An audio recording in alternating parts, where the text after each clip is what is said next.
우리나라뿐만 아니라 전 세계가 지금 우한 폐렴 문제로 인해서 거의 국가적 비상사태, 재난 상태가 되었습니다. 우리나라 교회 역사상 전염병 때문에 주일 예배를 스스로 폐쇄하고 영상 예배로 대신하거나 또 새벽 기도회와 수요 예배, 금요 기도회를 비롯한 모든 주중 모임을 교회 스스로가 이렇게 당분간 스톱한 그런 역사는 우리 한국 교회 100년 역사의 처음인 것 같습니다. 보통 생각하는 문제가 아니라는 말입니다. 미국의 질병통제예방센터에서는 이 우한 폐렴이 전 세계적 대유행병으로 확대될 가능성에 대비하고 있어야 한다라는 경고를 거듭 발했습니다. 우리나라는 지금 중국 다음으로 많은 이 우한 폐렴 환자가 발생한 상태이고 걷잡을 수 없이 확산되고 있는 상태입니다. 조금 전에 뉴스를 이렇게 딱 보니까 지난 간밤에 우리나라에서 142명의 확진자가 늘어났더라고요. 거기다가 또 이 신천지 2단에서는 그들의 문제를 교회 쪽으로 확대시켜 버리기 위해서 자기들의 예배를 폐하고 기성교회에 가서 둘씩 짝을 지어서 예배해서 교회가 어떤 이 폐렴의 어떤 감염지가 되도록 그래서 피해를 입히도록 하는 지령이 내려가 있습니다. 그 지령문에 하나 보니까 도남동 지역에서는 정릉교회 또 정릉교회 비슷한 작은 교회는 가지 마라 금방 하나 보니까 큰 교회들 중심으로 가라. 그래서 정릉교회나 우리 교회나 이런 교회들이 이제 요 주의 교회입니다. 지난 2, 3년 동안 우리 교회 신천지가 굉장히 많이 드나들었거든요. 지방에도 막 예배 끝나면 3부 예배 끝나면 대여섯 명씩 몰려와가지고 신천지에서 왔다. 그리고 대놓고 얘기를 하고 얘기 좀 하자고 나오기도 하고 또 쫓겨나면 뭐 유인물을 갖다가 로비에다 갖다가 싸놓고 가기도 하고 상당히 우리 교회의 신천지에서 굉장히 많이 드나들었습니다. 여러분은 잘 모르지만 예배 시간에도 많이 드나들었습니다. 방금 전에 성북기독교연합회에서 저에게 연락이 온 것을 보면 우리 종암동에는 종암중앙교회에 신천지에서 2인 1조씩 들어와서 참석했다가 쫓겨나는 그런 일들이 있었다고 성북구에 있는 교회들 조심하라. 지금 신천지가 각 교회 침투해서 그런 일을 하고 있으니까 조심하라는 그런 문자 발령이 있었습니다. 그래서 우리가 이미 다 듣고는 있었지만 실제적으로 벌어지고 있구나 그런 생각을 하게 됐습니다. 오늘 뭐 많은 분들이 결석을 했습니다만은 그렇다고 우리 옆에 앉아있는 잘 처음 보는 사람을 다 신천지라고 또 의심해 버리면 매우 곤란하고, 다만 안내위원이나 교역자들이 처음 보는 분에게 어디서 오셨냐고 누구시냐고 질문하면 친절하게 어느 교회에서 다니다가 뭐 이렇게 이사 왔다든지 잠깐 다니러 왔다든지 자기 소개를 좀 해주셔야 됩니다. 질문할 때. 그렇지 않고 그냥 휙 지나가 버리면 신천지로 의심받습니다. 그러니까 우리 안내위원이나 우리 교역자들이 이렇게 대강 다 아니까 이렇게 질문하고 어떻게 오셨냐고 누구시냐고 이렇게 친절하게 문의하면 거기 불쾌하게 여기지 마시고 여러분 자신을 위해서 교회 공동체를 위해서 누구누구고 어디서 왔으며 어떤 일로 인해서 성일께 등록하기 위해서 왔다고 말씀하시면 좋겠습니다. 그렇지 않으면 공연히 오해를 받을 가능성이 있거든요. 그러니까 그 점 잘 이해해 주시고요. 교회가 이 여러 가지 조치를 좀 취하려고 했습니다만 마스크를 좀 집단 구입하려고 해도 뭐 지금 마스크가 다 우리 국내에는 동이 나가지고 도무지 어제 저녁까지 계속 수소문했습니다만은 마스크를 구할 수가 없었고 예배위원회 쪽에서 안내위원 또 일부를 위해서 조금 좀 구입을 한 것이 있으니까 꼭 필요한 분들은 뭐 예배위원회 쪽에다가 좀 부탁을 하시면 예배 시간에 이렇게 착용할 수 있도록 조치가 취해질 수 있을 것 같습니다. 워낙 그 상황이 매우 유동적이고 하룻밤에 막 100명씩 200명씩 확진자가 늘어가니까 여러 가지 스스로가 잘 조심하는 수밖에 없지 않나. 우리도 방역을 한번 했습니다마는 필요하면 우리가 더 하고 교회가 할 수 있는 모든 일을 다 해서 교회가 안전한 가운데 두려움 없이 예배할 수 있도록 그렇게 노력을 하겠습니다. 로마서 강의를 진행을 하다가 지금 이 보통 심각한 문제가 아니기 때문에 국가적 재난 상황을 그냥 지나칠 수는 없어서 잠깐 로마서 강의를 중단하고 본문을 좀 바꾸었습니다. 오늘 본문은 솔로몬이 여호와의 성전을 건축하고 하나님이 자신을 통해 그 영광스럽고 아름다운 성전을 건축한 그 기쁨을 가지고 감격 속에서 장엄하고 감동적인 기도를 하나님 앞에 두 손을 들고 기도를 드리게 됩니다. 이스라엘이 전쟁에 패하여 적국의 포로로 잡혀가는 아주 참담한 일이 발생한다든가, 비가 오지 않아 기근이 들어 가뭄이 들어서 땅이 황폐하게 될 때에도 재앙과 재난이 일어나고 나라가 위기를 맞이할 때, 전염병이 창궐하게 될 때에 하나님의 택한 백성은 물론이거니와 이방인들까지도 그들이 당하는 재난과 재앙의 문제를 가지고 성전에 와서 또는 성전을 향하여 기도하면 하나님께서 그들의 기도를 들으시고 이 고통과 재난과 질병의 문제를 해결해 주십시오 라는 기도를 솔로몬이 하나님께 드리게 됩니다. 이 기도에 대한 대답이, 하나님의 응답이 본문에 나와 있습니다. 하나님은 내가 하늘을 닫고 내가 비를 내리지 아니하고 내가 메뚜기로 너의 산물을 먹어치우게 하고 내가 전염병으로 내 백성 중에 유행하게 할 때에 라고 말씀하셨습니다. 이 말은 무슨 말이냐면 이 땅에 일어나는 모든 일들이 하나님이 모르는 사이에 발생하는 일이 없다는 것이죠. 참새 한 마리가 땅에 떨어지는 것도 하나님이 허락하지 않으시면 하나님이 통치하는 이 우주 공간 속에서 그런 일이 일어날 수 없다고 하나님 말씀했습니다. 그러므로 하나님이 다스리는 이 세상에서 가뭄이 극심하게 들든지 재앙과 지진이 일어나든지 전염병이 창궐하게 되면 그건 하나님이 허락하려 되는 거예요. 하나님이 모르는 사이에 그런 일이 어찌 일어나겠습니까? 하나님은 사단이 때로는 전쟁을 유발하고 또는 여러 가지 악이 횡행하도록 할 때에 하나님이 높으신 사단보다는 한 수 위거든요. 그 모든 것을 이용해서 하나님의 영광과 교회의 유익을 위해서 역사하도록 때로는 내버려 두는 거예요. 죄는 허용적이라, 재난과 재앙도 허용적이라. 하나님이 없는 것을 막 전염병을 만들어서 퍼뜨리는 것이 아니라 사단이 그런 일을 할 수 있고, 그런 어떤 바이러스 우한에서 세균 연구소가 뚫려가지고 지금 이 난리가 벌어지고 있는데 그런 일이 일어나는 거 막을 수 있으나 내버려 두십니다. 그걸 통해 하나님이 하시고자 하는 이 세계 역사 속에서 하나님이 하시고자 하는 일이 있거든요. 이 세상 모든 일들은 전능하신 통치자 되신 왕 중의 왕이신 하나님의 허락하심과 뜻 안에서 이루어집니다.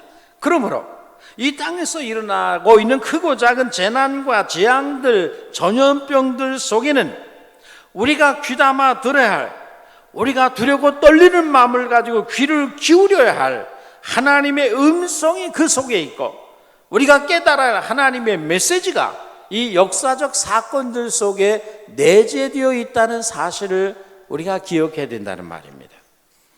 오늘 첫째로 여러분에게 재앙과 재난은 시련은 하나님의 채찍과 확성기라는 것을 다시 한번 말씀드리고자 합니다. 우리가 먼저 알아야 할 것은 재앙과 재난과 전쟁과 기근과 지진 등은, 전염병 등은 모두가 다 하나님이 사용하시는 하나님의 채찍과 도구, 그리고 하나님의 군대 역할을 한다는 것을 기억해야 됩니다. 사무엘하 24장에 보면 다윗이 교만해서 자신의 힘과 능력을, 권력을 과시하고 싶었습니다.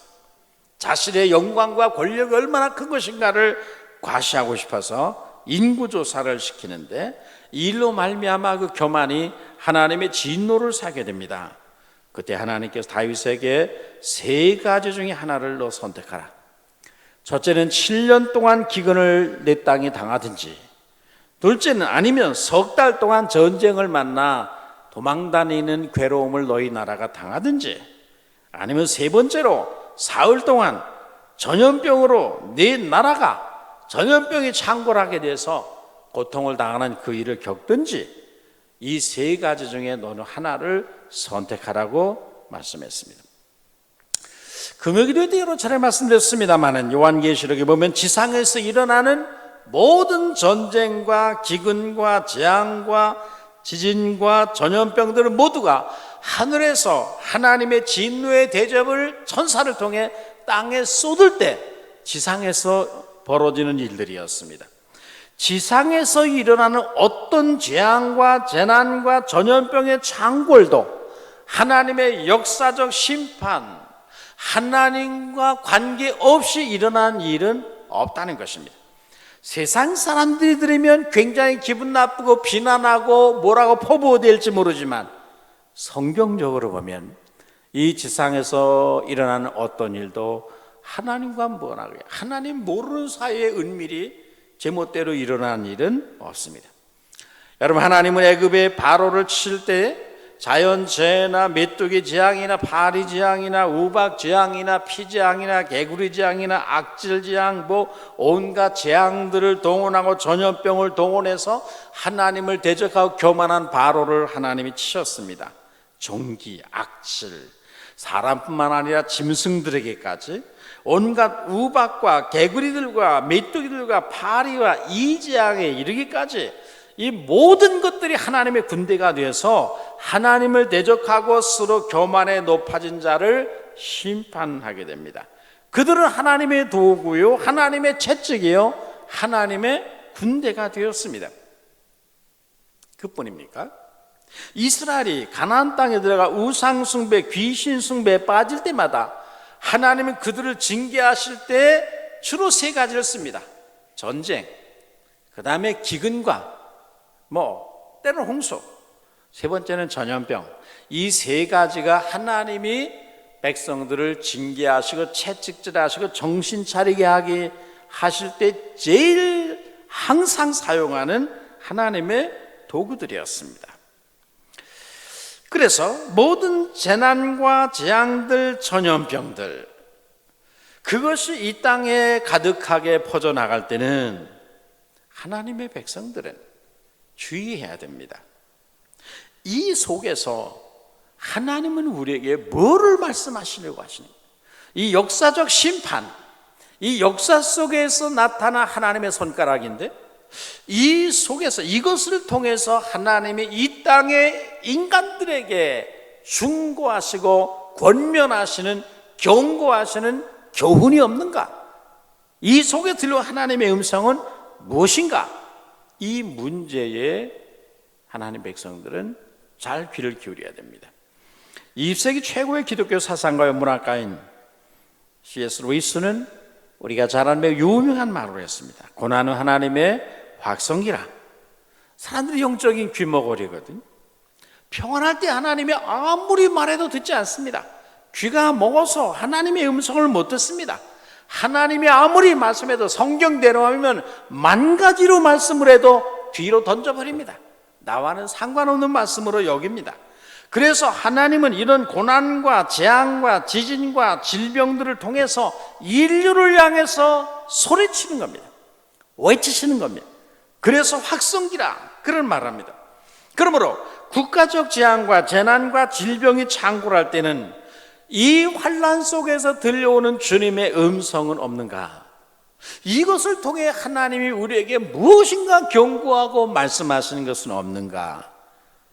여기에 관심을 기울여야 한다. 세상 사람들은 그렇지 않습니다. 그들은 우리와는 전혀 역사를 보는 역사관이 다릅니다. 세계관이 달라요. 그러나 우리는 하나님이 계신 것, 하나님이 우주를 창조하시고 통치하고 다스림을 믿는 우리들은 역사를 보는 관점과 이 세계 역사를 해석하는 해석이 다를 수밖에 없단 말이죠. 그래서 우리는 그렇게 봅니다. 여러분, 하나님의 이름으로 일컬은 주의 백성들이 이 땅에서 일어나는 고통스럽고 두려운 일들에 대해서 소독약만 뿌리고 마스크만 쓰고 예배에 폐쇄하고 그리고 끝난다면 이 불행한 국가적 위기로부터 우리가 귀담아 들어야 할 하나님의 음성을 놓치게 됩니다. 소독약, 방역, 마스크 쓰는 거, 뭐 이런 모임 자제하는 거 중요하지 않다는 얘기가 아니라 거기서 끝나면 안 된다는 거죠. 그 이상 더 나가야 된다는 거예요. 문제의 해답을 갖고 계신 하나님의 긍휼을 얻기 위해서 이 속에서 하나님이 무엇인가 우리를 향해 소리치는 음성이 없는가, 우리를 향해 무언가 하나님께서 외치고 있는 하나님의 확성기 소리가 이 역사적 사건 속에 없는가를 우리가 주목해야 된다는 거죠. 여러분, 전도서 2장 전서 7장 14절에서 형통한 날에는 기뻐하고 곤고한 날에는 생각하라고 했습니다. 인생에는 형통한 날과 곤고한 날이 서로 얽혀 있습니다. 우리는 형통한 날에는 그 형통함을 주신 하나님께 감사하고 은혜를 기뻐해야 합니다. 그러나 곤고한 날에는 곰곰이 생각해야 됩니다. 하나님이 지금 나의 고난과 시련, 이 땅에 주시는 재난, 재앙, 환난, 질병, 전염병, 이것을 통해서 하나님은 뭐를 말씀하시는 것인가? 여기에 하나님이 뭔가 우리를 깨닫게 하기 위해서 지금 우리를 뭔가 흔들고 계시는 것은 아닌가? 우리의 토를 흔들고 계신 건 아닌가? 우리가 인간이 쌓은 교만의 바벨탑을 무너뜨리고 계신 것은 아닌가? 믿음으로 곰곰이 생각해야 된다는 거예요. 이것이 곤고한 날에 우리가 해야 되는 일입니다. 여러분, 하나님 오늘날 우리들에게 뭐를 말씀하고 계십니까? 14절에서 말하기를 내 백성이 악한 길에서 떠나 스스로 겸비하고 기도하여 내 얼굴을 찾으면 구하면 내가 하늘에서 듣고 그들의 죄를 사하고 그들의 땅을 고칠지라 했습니다. 내가 사하고 내가 듣고 내가 그 땅을 고친다, 그렇게 말씀했습니다. 하나님이 고치십니다. 하나님이 치료자이십니다. 하나님이 인생의 치료자이시고 이 땅을 고치시는 분입니다. 우리를 회복시키는 분입니다. 때로는 기적적인 방법으로 특별 은총으로 우리를 치유하십니다.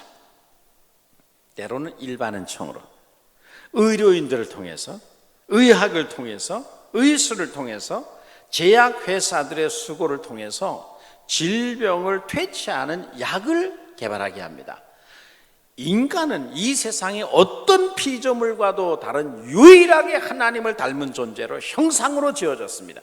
그래서 어떤 피조물과 비교할 수 없는 하나님의 지혜와 지식을 가진 존재로 지어졌습니다. 그래서 인간은 끊임없는 질병이 오면 질병을 막아내는 치유하는 치료약을 개발했습니다. 이게 하나님이 주신 일반 은총, 이것도 하나님의 축복이거든요. 특별 은총을 통해서든지 일반 은총을 통해서든지 이 땅의 재앙과 재난과 전염병들을 궁극적으로 치료하는 분은 여호와 하나님이십니다. 믿습니까, 여러분? 하나님이 고치십니다.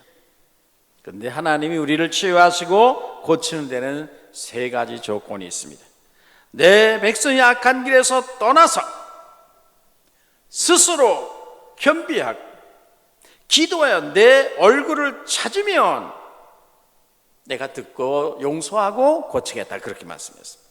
우리는 세 가지 명령에 순종해야 됩니다. 여러분, 환난과 재난 속에 들려오는 세 가지 하나님의 음성이 무엇입니까?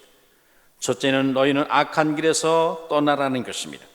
하나님이 14절에서 내 이름으로 일컫는 내 백성이 그들의 악한 길에서 떠나라고 했습니다.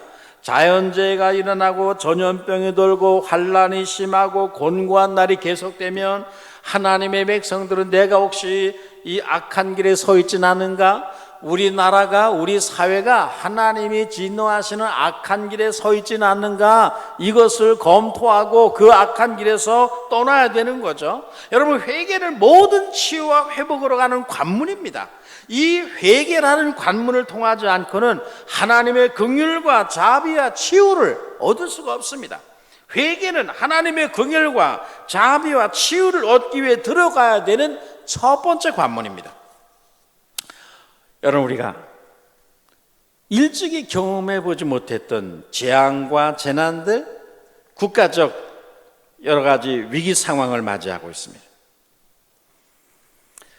이 모든 것들은 그동안 우리가 떠나지 못했던 우리의 악을 깨닫고 떠나고, 우리의 불순종을 회개하고 말씀에 소홀하고 우리의 삶과 영적인 게으름과 태만을 회개하라는 하나님의 메시지가 이 속에 들어있을 수 있는 것입니다. 세상 사람들은 그 메시지를 들을 수 없다 할지라도 여호와 이름으로, 하나님의 이름으로 일컬음을 받는 백성들은, 성도들은 이 음성을 들어야 된다는 거죠. 우리는 이 우레소리 같은 하나님의 소리를 듣고 회개하고 돌이켜 악한 길에서 떠나는 나라, 악한 길에서 떠나는 백성들, 그런 사회, 그런 성도들, 그래서 하나님의 이 땅을 치유하시는 그런 은혜를 경험하게 되기를 축원합니다. 여러분, 우리는 떠날 악한 길이 무엇입니까? 여러분의 삶에서 하나님이 떠나라고 말씀하시는 어떤 악한 길은 없습니까? 우리의 삶의 태도 속에서, 우리의 자세 속에서, 습관과 행동 속에서 우리의 교만한 마음, 어떤 하나님 보시기에 기뻐하지 않은 어떤 것을 떠날 들은 없는가를 이 재난 속에서 기독교인들은 검토해 봐야 돼요. 대한민국이, 우리 사회가 하나님 앞에서 떠날 것이 혹시 없는가, 이거 반드시 검토하는 거죠. 하나님 요엘서 2장 12절에서도 요엘 선지자를 통해 말씀했습니다. 너희는 이제라도 금식하고, 너희가 농사 지을 때 메뚜기 떼가 다 먹어버리고 황충이 다 먹어버리고 너희 하나님의 질병이 여러 가지 전염병이 돌아서 너희를 고통 속에 몰아넣으면, 너희가 그때 이제라도 늦지 않았으니 금식하고 울며 애통하고 마음을 다하여 내게로 돌아오라, 그렇게 하나님 말씀했습니다. 그러면 하나님이 그 기도 들으시고 용서하시고 치료하신다는 거예요. 우리 모두가 이런 재난을 통해서 그동안 우리나라가 하나님 얼마나 멀리 했습니까? 하나님 너무 멀리 했어요. 하나님 잊어버렸어요. 다시 하나님을 찾고 하나님께 돌아가는 역사가 있게 되기를 주의 이름으로 축원합니다. 두 번째 조건은 스스로 겸비하라는 것입니다. 하나님, 내 이름으로 일컫는 내 백성이 악한 길에서 떠나 스스로 겸비하고 스스로 겸손하고 낮추고 라고 말했습니다. 우리가 스스로 겸손해져야 하나님의 치료를 받고 고침을 받습니다. 우리가 스스로 낮아져야 하나님의 긍휼과 자비가 우리에게 들어옵니다. 우리가 높아진 마음을 낮출 때 하나님의 자비와 긍휼이 이 대한민국에, 이 사회에 높아진 마음들, 깨어진 마음, 부서진 상처 입은 이 땅의 민족의 가슴 속에 하나님의 치유가 들어오게 됩니다. 여러분, 우리나라는, 우리 민족은 절대로 하나님을 멀리하거나 떠나서는 살 수 없는 나라입니다. 우리가 부전자원이 있습니까? 뭐 땅덩어리가 넓습니까? 뭐 호주같이, 뉴질랜드같이 다른 나라가 침략해서 먼 곳에 가서 있습니까? 완전히 열강의 틈바구니에서 5,000년 동안 중국 대륙의 세력과 그리고 일본, 뭐 얼마나 많은 시달림과 착취를 당했습니까? 5,000년 동안 가난과 어둠 속에 앉아있던 우리들이 잘 살게 되고 번영을 누리게 된 것은 이거 전적인 하나님의 은혜요, 긍휼이요, 자비인 것을 알아야 됩니다. 여러분 믿습니까? 대통령으로부터 이거 알아야 됩니다. 대법원장, 국회의장, 정치인들, 국회의원들 이거 똑바로 알아야 됩니다. 하나님이 이 나라를 불쌍히 여기지 않았더라면 우리 벌써 공산화됐습니다. 하나님이 긍휼과 자비를 베풀지 않았다면 우리나라 아직도 가난해서 헤어나지 못했습니다. 하나님이 이승만 대통령 같은 위대한 영도자를 이 땅에 세우시고 6.25의 참화 속에서 풍전등화 같은 위기에 있을 때 하나님이 유엔을 움직였습니다. 여러분 6.25 때 유엔군 파병을 결의하기 위해서 안보리가 소집됐을 때에 소련의 말리크 대사가 안보리에 불참을 했던 일화를 여러분은 너무 유명하기 때문에 잘 아십니다. 그가 안보리에 참석하기 위해 수용차가 타고 올 때 수용차 고장났습니다. 회의에 당도하지 못했습니다. 그가 참석했다면 거부권을 행사함으로 유엔군 파병이 불가능했습니다. 근데 그 자동차 고장나가지고 안보리 끝날 때까지 못 들어갔습니다. 그 동안에 안보리에서 유엔군 파병을 결정하게 됩니다. 세상 사람들은 그거 우연히 된 일이다. 자동차 고장 날 수도 있고 사고 날 수도 있지, 그게 왜 하나님의 역사냐라고 이 세상 사람은 말합니다. 그건 세상 사람들이 하는, 하나님을 안 믿는 사람들이 하는 이야기고, 적어도 하나님이 이 세상을 통치하시고 인간 역사의 배후에서 하나님이 계시다는 것을 믿는 그리스도인이라면, 그리고 이 나라를 하나님이 이 위기 속에 건져달라고 눈물로 기도하던 성도들이라면, 그 역사적 사건 속에 하나님의 귀한 섭리가 들어 있어서 이 나라를 유엔군 세계 여러분 16나라가 파송을 해서 이 나라를 구했는데, 이게 하나님의 귀한 역사 속에 나타난 놀라운 섭리였다는 것을 우리가 알고 하나님 앞에 감사해야 됩니다. 우리나라 역사에서 하나님의 은혜와 긍휼을 빼면 뭐가 남습니까, 여러분? 가난과 질병과 억압과 고통만이 남습니다. 세계에서 가장 겸손할 나라는 우리나라입니다. 가장 감사해야 할 나라는 우리나라입니다. 여러분, 우리는 전 세계에서 제일 못 사는 나라의 두 번째였습니다. 아프리카의 에티오피아보다 더 못 살아, 소말리아보다 더 못 살았습니다.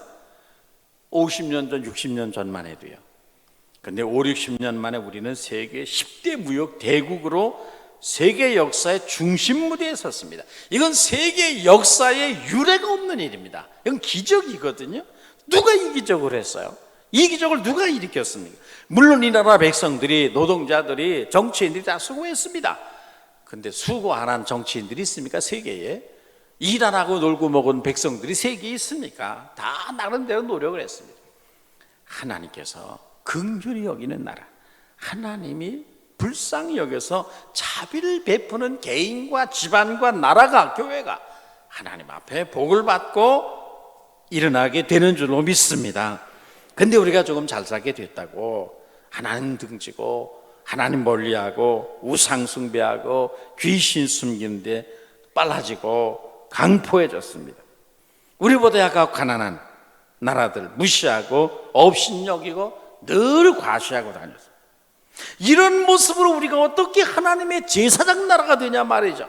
어떻게 세상에 축복을 전달하는 하나님의 은총의 통로 역할을 우리나라가 감당할 수 있느냐 말이죠. 낮아지지 않으면, 겸손하지 않으면, 우리가 잘 살게 하나님의 은혜라는 것을 알지 않으면, 절감하지 아니하면 이 나라는 세상의 축복의 통로가 될 수가 없습니다. 여러분, 지금 우리나라는 망가지고 깨어지고 고장난 사회같이 되었습니다. 정치, 사회, 문화, 경제 모든 분야가 다 그렇게 됐습니다. 간통죄가 폐지됐습니다. 낙태를 갖다가 합법화시켰습니다. 동성결혼을 합법화시키는 음모가 계속 끊임없이 되고 지금도 국회에 계류했습니다. 차별금지법 끊임없이 올라옵니다. 이제는 현역 군인이 휴가 때 성전환수라고 와서 군대에 계속 근무하겠다고 또 나서고 있습니다. 이 나라가 언제부터 이렇게 됐습니까, 여러분? 가정과 학교와 사회에서 모든 권위가 다 무너졌습니다. 왜 그렇게 되었을까요? 하나님 모르기 때문이죠. 교육이 없어서요. 세계에서 우리나라만큼 교육열이 높은 나라가 어디 있습니까? 돈이 없어서 이렇게 됐습니까? 천만에요. 세상에 우리나라가 10번째 안에 잘 삽니다. 하나님을 모르기 때문에, 하나님을 모르면 인간은 교만해집니다.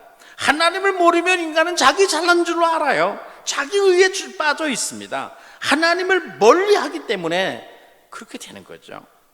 하나님을 알면 인간은 낮아집니다.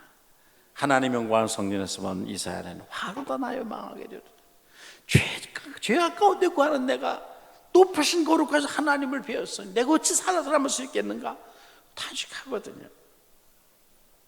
여러분, 토마스 아퀴나스는 캐톨릭 최고의 신학자요, 중세 스코라 철학의 대부입니다. 모든 신학자들 다 천재지만 그분은 천재 중에 천재입니다. 27살에 1200년대 당시 학문의 융숭한 꽃을 피웠던 파리 대학의 교수를 역임하게 됩니다. 그는 세계가 인정하는 천재 신학자로 수십 권의 책을 저술하고, 이성적으로 하나님께 저항하려는 논지들이 여기저기서 고개를 들고 일어날 때에 그들을 대항하여 하나님을 논리적으로 변증하고 하는 그 노력을 했던 최고의 신학자요, 최고봉이었습니다. 어거스틴과 필적하는 그런 사람이죠. 캐톨릭에서는 우리의 칼빈과 루터를 훨씬 능가하는 그런 대신학자입니다. 근데 그는 신학 대전이라는 아주 대작을 저술하다가 완성하지 않고 붓을 꺾어버립니다. 왜 그가 신학 대전이라는 대작을 완성하지 않고 붓을 꺾어버릴까요? 그 어느 날 예배 중에 하나님의 임재를 경험합니다. 예배드리다가 하나님의 영광스러운 임재 속에 딱 들어가게 됩니다. 하나님의 영광과 높음과 위대함을 경험하고 나니까 그 영광 앞에서 자신을 보니까 자기는 지렁이 같았어요. 그 하나님의 영광을 경험하니까 자신이 알고 있는 신학적 지식이라는 것은 이건 쓸모없는 지푸라기밖에 안 됐어요. 저 태평양 한가운데 물 한 방울도 안 되는 지식이었어요, 자기 지식은. 근데 그걸 가지고 지금 대작을 쓰고 있었거든요. 하나님의 영광을 보니까 내가 가진 이 신학적 지식은, 성경 지식은 이건 지푸라기만도 못하구나. 더 이상 글을 쓸 수가 없었어요. 그래서 붓을 꺾어버립니다. 가톨릭 신학을 집대성한 대작인 신학 대전은 그래서 토마스 아퀴나스에서 완성되지 못한 상태에서 끝납니다. 후세 신학자들이 나머지 부분을 채웠습니다. 그가 체험한 하나님, 그 영광의 하나님을 우리가 체험하고, 이 대한민국의 백성들이 그 영광을 안다면, 하나님의 높음을 안다면, 모세처럼 시내산에서 보았던 하나님의 영광을 우리가 볼 수 있다면, 우리도 그와 같이 그분의 영광 앞에서 한없이 겸손해지고 함부로 말할 수 없고, 우리 교만한 우리의 붓을 꺾어버리게 됩니다. 그런데 우리가 하나님을 잘 모르기 때문에 그 사랑과 그 위엄과 높으심을 알 만큼 알지 못하기 때문에 우리가 함부로 말하고 그렇습니다.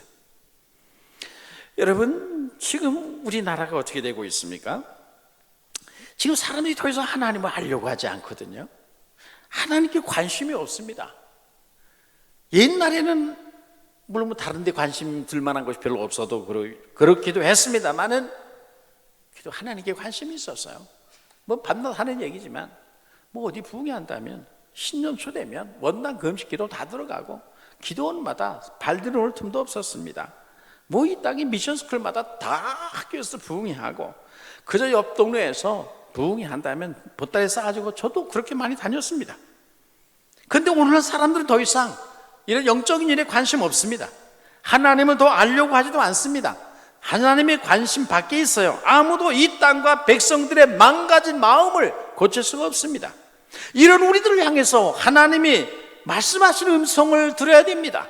하나님이 평안할 때는 아무리 말해도 소리를 듣지 않으니까, 관계없는 것을 여기니까 하나님이 재난과 재앙과 질병 속에서 우리의 귀를 열고 말씀하시는 것입니다. 너희는 스스로 겸비하라. 너희는 더 낮아져야 되겠다. 그런 것이죠. 여러분, 은혜와 긍휼은 강물과 같습니다. 은혜와 긍휼은 낮은 곳으로 흘러갈 수밖에 없습니다.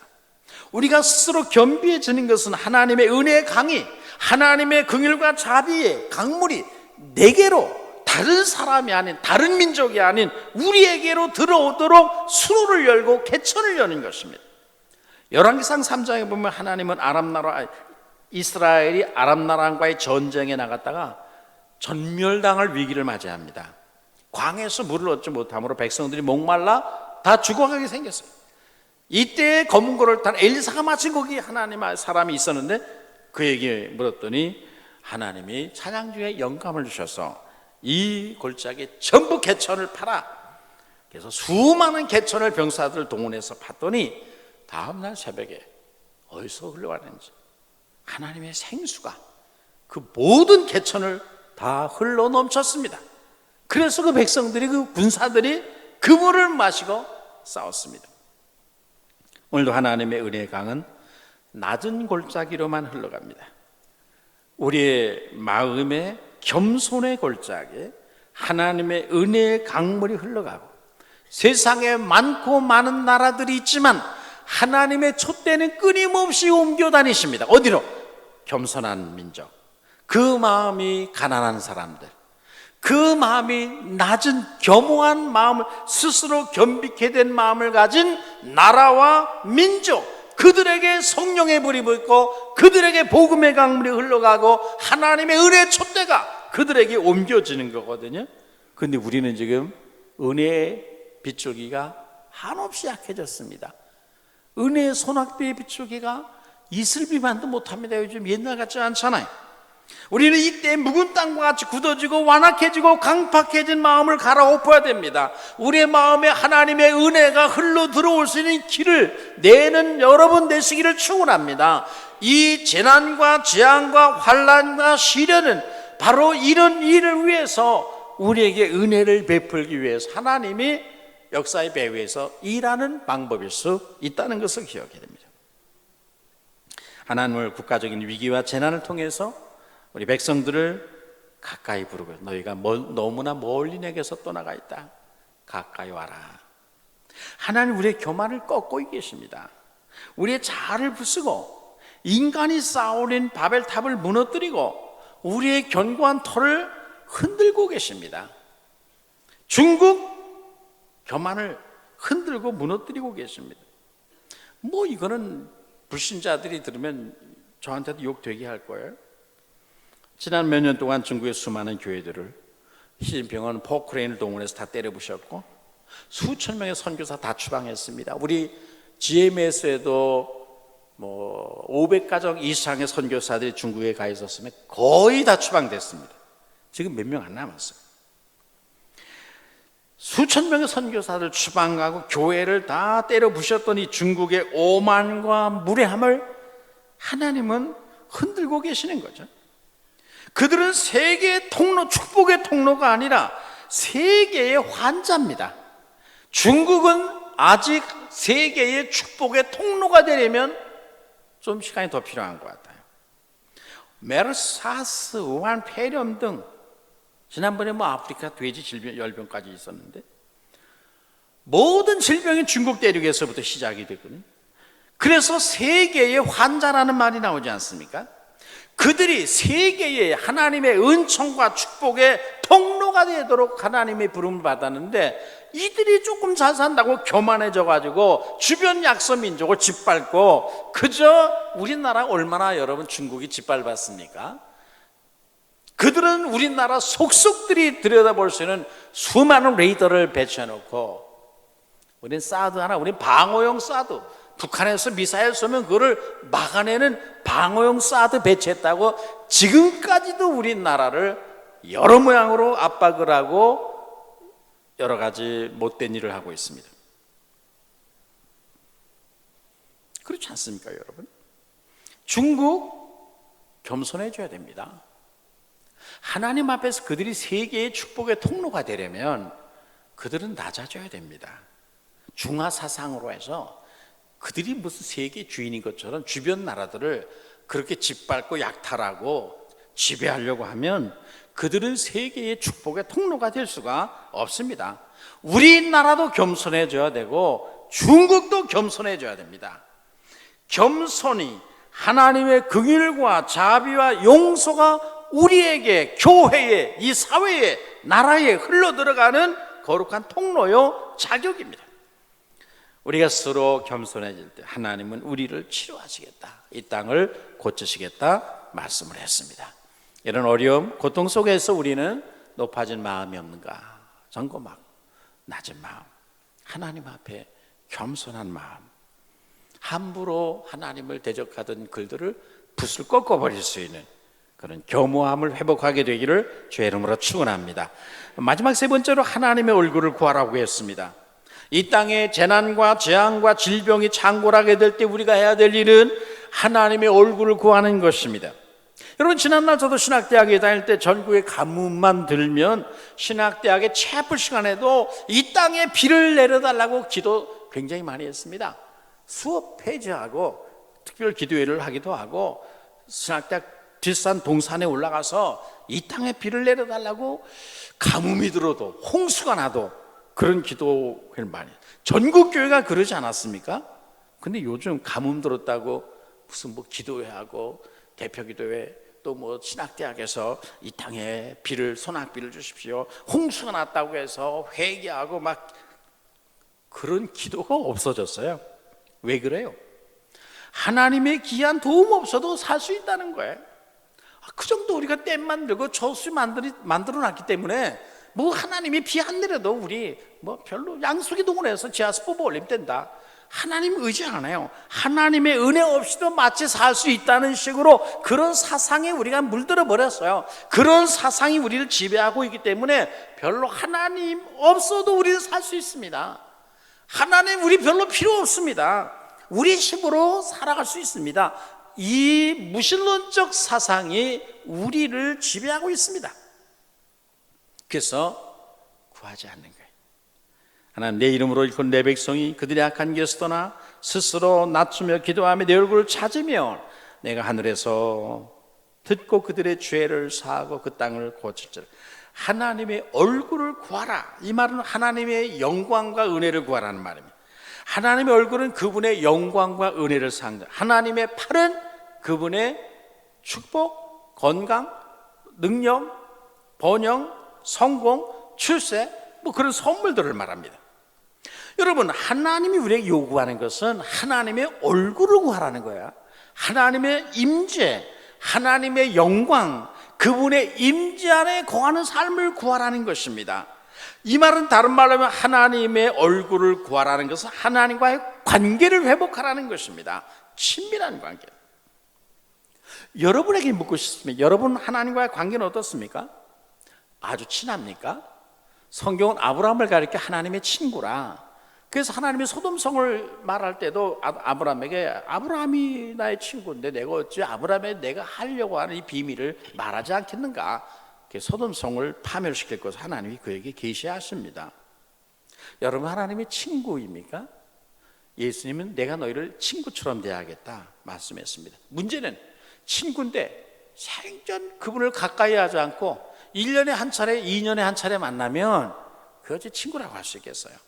날마다 그분의 얼굴과 얼굴을 대하여 대화하고 그분의 임재 안에 머물러야 하나님의 친구고 하나님과 친밀한 관계를 갖는 거죠. 어떤 사람은 야곱강에서 하나님과 혈육으로 씨름을 하다가 환도뼈가 위골되었던 야곱처럼 평생 하나님을 꺾어보려고 씨름하는 사람들이 있습니다. 그래가지고 복을 받겠습니까? 하나님 우리들에게 너희는 내 얼굴을 구하라고 했습니다. 하나님의 얼굴을 구하는 것과 하나님의 손을 구하는 것은 다릅니다. 말씀드린 대로 하나님의 손, 하나님의 주시는 능력, 성공, 출세, 뭐 이런 하나님의 주시는 선물들을 말합니다. 하나님의 얼굴은 하나님의 영광을 의미합니다. 하나님 자신을 갈망하는 것입니다. 그분의 얼굴빛을 구하는 것입니다. 그 얼굴빛이 내게 비치면 내 안에 있는 염려, 걱정, 근심, 문제들이 사라지고 해결되는데 그 얼굴빛을 구하는 것이 아니라 손을 구합니다. 하나님의 손의 능력, 성공, 출세, 선물만을 구하게 되죠. 여러분은 물론 우리 하나님의 손을 구해야 됩니다. 그러나 먼저 구해야 할 것은 하나님의 얼굴을 구하는 여러분, 하나님의 얼굴빛을, 그 얼굴에 나타난 영광의 광채를 여러분에게 비춰주셔서 여러분의 가슴에 있는 불안과 두려움과 염려와 걱정과 괴로움들이 사라져 나가는 그런 역사가 있게 되기를 축원합니다. 그리스도인은 두 종류가 있습니다. 하나는 하나님의 얼굴을 구하는 그리스도인이 있고 또 하나는 하나님의 손에 들고 있는 선물들, 능력들을 구하는 그리스도인들이 있습니다. 여러분은 무엇을 구합니까? 하나님이 지금 요구하는 것은 하나님의 손이 아니라 그분의 얼굴을 구하라는 것입니다. 그분 자신을 갈망하라는 거예요. 그분의 영광의 임재 안에 거하기를 갈망하라는 거예요. 그분의 영광 보기를 모세가 시내산 앞에서 주님의 영광을 내게 보여주십시오. 나와 동행하십시오. 천사를 보내겠다. 천사를 보내주시면 저희 이 광야에 그대로 있는 게 낫습니다. 하나님이 친히 우리 안에 영광을 보이시고 갈 길을 보이십시오라고 그렇게 구하잖아요. 우리 모두가 이때에 이 대한민국에 나아갈 길, 이 대한민국의 주님의 영광을 나타내시고 교회에 주님의 영광을 회복시켜 주신 역사가 있게 되기를 간구하는 여러분 되시기를 축원합니다. 우리 누구나 하나님이 주신 성공과 축복과 능력을 원합니다.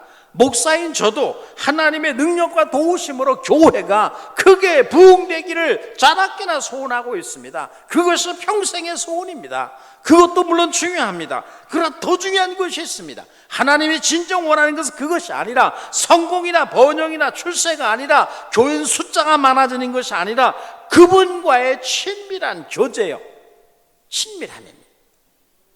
그분의 임재 안에 우리가 거하는, 그분의 기쁨 안에 우리가 들어있는 것입니다. 그런데 유감스럽게도 많은 신자들이 하나님보다, 그리고 하나님과의 친밀한 만남과 교제, 임재보다 우리 자신의 필요한 것들을 구하는데 더 많은 관심, 어떤 면에서는 인생 연약하면서 할 때 그럴 수밖에 없기도 하긴 합니다만은, 하나님과 관계를 회복하지 못한 상태에서 그분의 손에서 선물만을 받기를 구한다 이 말이죠. 물론 자신의 필요를 채우는 것도 중요합니다. 하지만 더 중요한 것이 하나님을 갈망하는 마음을 가지고 하나님의 임재 안에 거하는 것이고, 날마다 하나님 앞에 나와서 그분의 지성소 안에 들어가, 내 영혼이 그분의 지성소 안에 들어가 그분의 영광의 빛을 내 안에 비춰주기를 사모하고 갈망하는 이것이 우리에게 있어야 된다. 그러면 내가 내 인생을 치료한다, 내 땅을 치료하겠다, 그렇게 말씀하고 있습니다.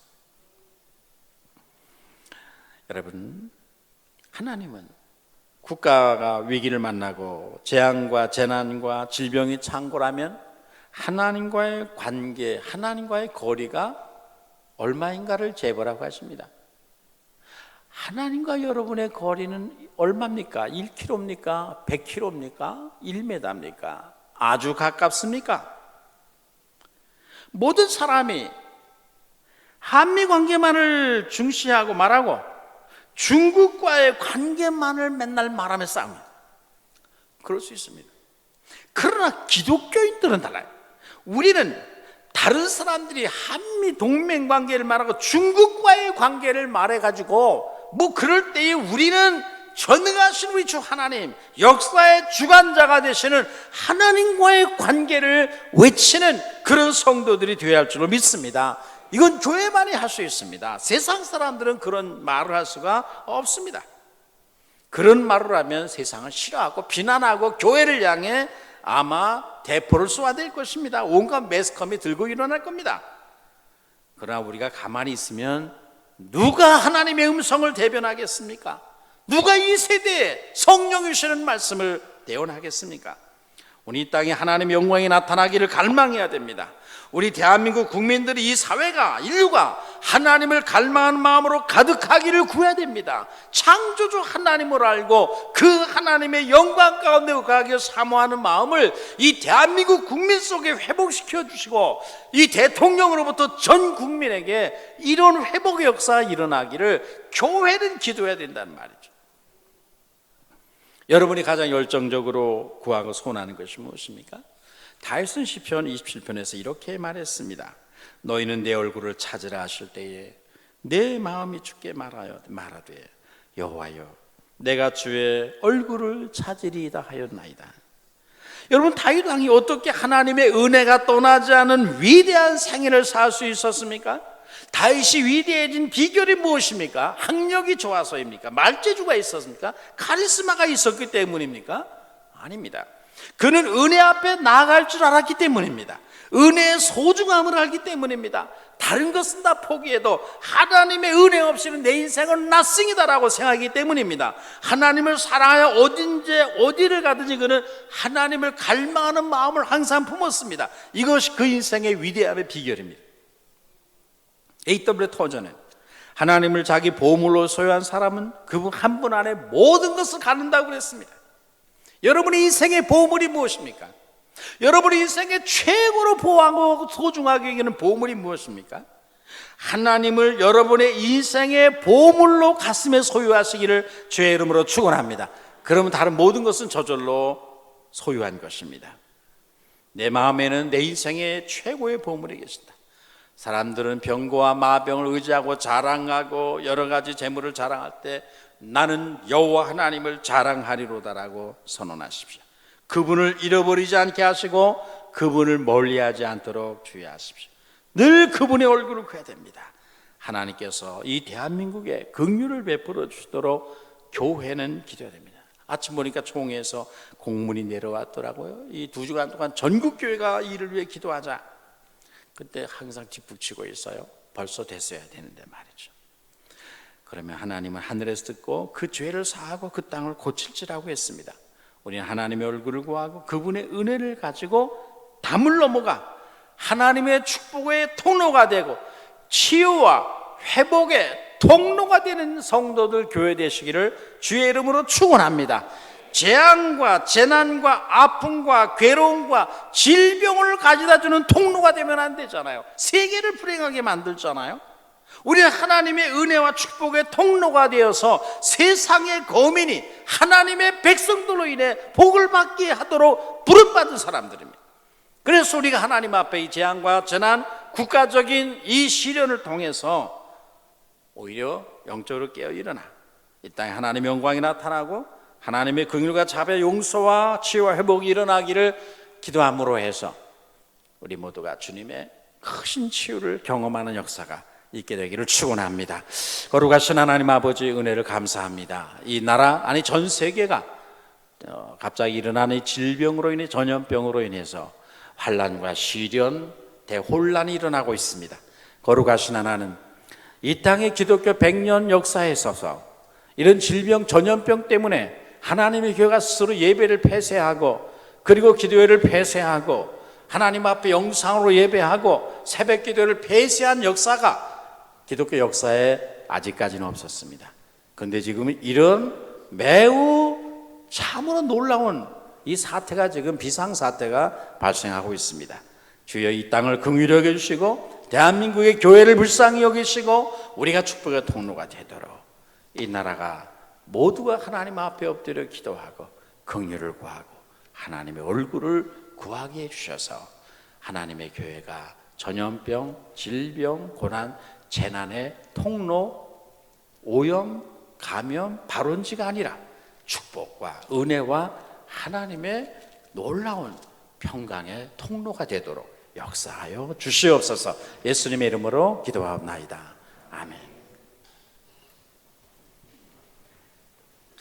봉헌 시간입니다. 찬송가